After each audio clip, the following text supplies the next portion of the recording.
अशासकीय सहायता प्राप्त विद्यालयों के मंडलीय प्रबंधकगण का एक प्रतिनिधिमंडल आज संयुक्त शिक्षा निदेशक द्वादश मंडल से उनके राजकीय इंटर कॉलेज स्थित कार्यालय में मिला और उनसे उनके 4 दिसंबर 2023 के आदेश पर आपत्ति जताते हुए उसे तुरंत प्रभाव से निरस्त करने का आग्रह किया। प्रबंधक गणों का कहना था कि पूर्व एमएलसी और विधायक रामबाबू शास्त्री द्वारा दबाव डालकर एक आदेश पारित कराया गया है, जिसमें प्रबंधकों को स्कूल के समय स्कूल के अंदर प्रवेश करने पर रोक लगा दी गई है। प्रबंधक गणों का कहना था कि आदेश नितांत असंवैधानिक और प्रबंधक गणों की मर्यादा को तार तार करने वाला है। स्कूल के प्रबंधक गण अपने संसाधनों के द्वारा स्कूल को बनाते हैं और पोषित करते हैं, साथ ही स्कूल में किए जाने वाले पठन पाठन और अनुशासन के स्तर पर निगाह रखते हैं। प्रबंधक स्कूल में जाकर ही शिक्षक द्वारा किए जाने वाले शिक्षक के कार्यों के स्तर और उसकी गुणवत्ता की जांच करते हैं। ऐसे में जॉइंट डायरेक्टरेट एजुकेशन द्वारा प्रबंधकों को स्कूल के समय अंदर प्रवेश न देने का जो आदेश दिया गया है वह नितांत ही असंवैधानिक है। प्रबंधकों का कहना था कि रामबाबू शास्त्री जैसे लोग जिनका कोई आधार नहीं है, वह केवल अपनी नेतागिरी को चमकाने के लिए इस तरह के आदेश पारित करवाते हैं और प्रबंधकों को परेशान करते हैं ताकि उनकी स्कूल में नेतागिरी चलती रहे और शिक्षण कार्य में लगे शिक्षकों को वह अपनी राजनीति का माध्यम बनाते रहें। प्रबंधकों ने स्कूल में अनुशासन और मर्यादा बनाए रखने के लिए शिक्षकों की हाजिरी बायोमेट्रिक रूप से लगाने के लिए आदेश जारी करने का भी आग्रह जॉइंट डायरेक्टरेट एजुकेशन से किया। अधिकतर विद्यालय जो यहाँ प्रबंधकों के हैं वो उनके पूर्वजों के नाम स्थापित हैं। ऐसे में हमारे विद्यालय के ही पूर्व में कार्यरत एक शिक्षक जो कि बाद में विधायक भी रहे, रामबाबू शास्त्री, उन्होंने विद्यालयों का माहौल ख़राब करने के लिए एक आदेश ये निकलवा दिया कि प्रबंधक विद्यालयों में प्रवेश ना करें और निरीक्षण आदि ना करें।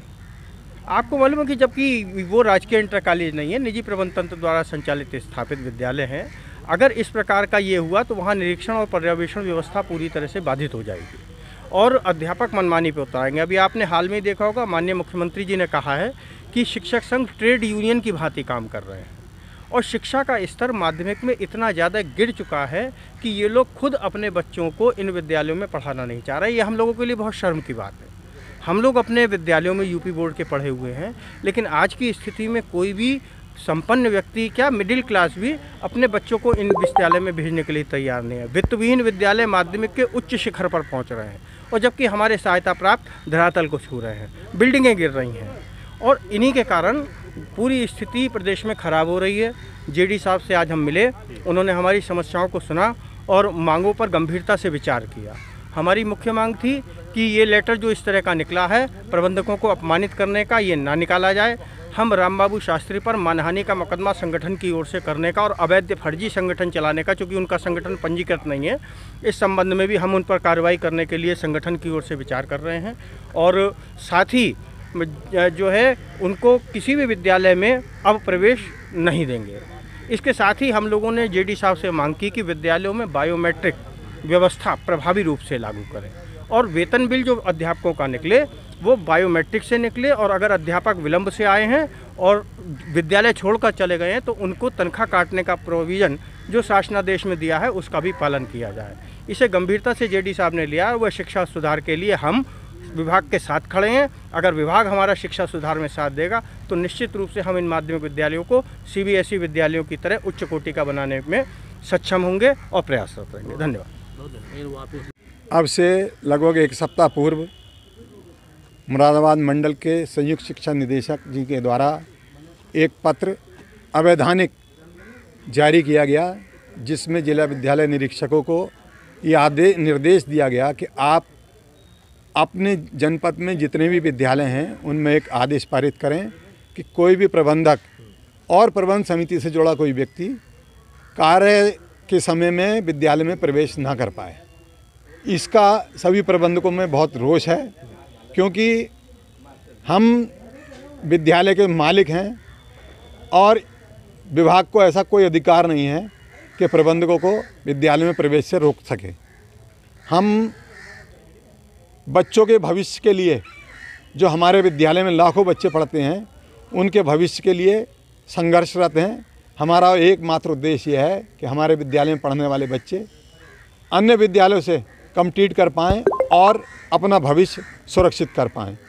आज स्थिति ये है, जबकि माननीय उच्च न्यायालय ने एक आदेश पारित किया है कि सरकार द्वारा वेतनभोगी कर्मचारी, चाहे कोई भी हो जो सरकार से वेतन ले रहा है, वो इन माध्यमिक स्कूलों में अपने बच्चों को पढ़ाएगा, लेकिन एक भी कर्मचारी इन विद्यालयों में नहीं पढ़ा रहा, क्योंकि उन्हें पता है इन विद्यालयों में शिक्षा का स्तर कितना गिरा हुआ है। हम सभी प्रबंधक हार्दिक रूप से इस उद्देश्य को लेकर चल रहे हैं कि हमारे विद्यालयों का शिक्षा स्तर अच्छा हो जाए, ताकि बच्चों का भविष्य सुधर सके। ज्ञापन के माध्यम से क्या मांग की है? ज्ञापन के माध्यम से हमने मांग की है कि जो आपने ये अवैधानिक आदेश निकाला है, इसे आप तुरंत वापस लें। और हमें आश्वासन मिला है कि हम जेडी साहब तुरंत इसको वापस ले रहे हैं। धन्यवाद। मेरा नाम अर्चना गंगवार है। मैं रामपुर ज़िले की प्रबंधक महासभा की अध्यक्ष हूँ, मंडल उपाध्यक्ष और मंडल की उपाध्यक्ष हूँ। किन मांगों को लेकर आप मिले थे, क्या आश्वासन आपको मिला है?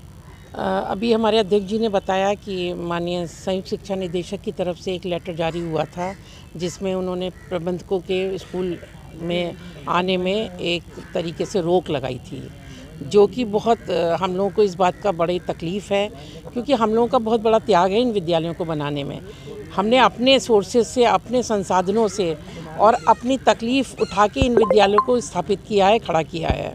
लेकिन आज जो ये विद्यालय हमने जो खड़े किए हैं, उसमें प्रशासन की तरफ से हम लोगों को इस तरीके के आदेश जो समय समय पर आ जाते हैं, जो कि बिल्कुल असंवैधानिक हैं और जो कि बिल्कुल भी नाकाबिले बर्दाश्त हैं। तो इस बात की बड़ी तकलीफ़ है कि हमारे बनाए हुए विद्यालयों पे, जिनमें हमारे बुज़ुर्गों के खून पसीने की कमाई लगी है, जिसमें हम लोगों ने अपने खून पसीने की कमाई त्याग करके इन विद्यालयों को स्थापित किया है, और आज उनमें हमारे जाने पे भी इस तरीके के आदेश से रोक लगाएंगे, तो ये बड़ी ख़राब बात है। ऐसी बात सामने आई थी कि किसी के कहने पर यह आदेश जारी? जी हाँ, एक हमारे यहाँ शिक्षक विधायक हैं, पूर्व एमएलसी राम बाबू शास्त्री जी, उनके द्वारा ये आदेश पारित कराया गया है, जो कि बिल्कुल गलत है। मैं आपसे कहना चाहूँगी कि जो शिक्षक विधायक हैं वो खुद स्कूल टाइम में स्कूलों में जा के वहाँ पे नेतागिरी करते हैं और शिक्षकों को गुटबंदी करते हैं, जो कि उसमें तो स्कूल की पढ़ाई का, जब टीचर सारे स्कूल की क्लासेस छोड़ के बैठ के वहाँ पे बातें करते हैं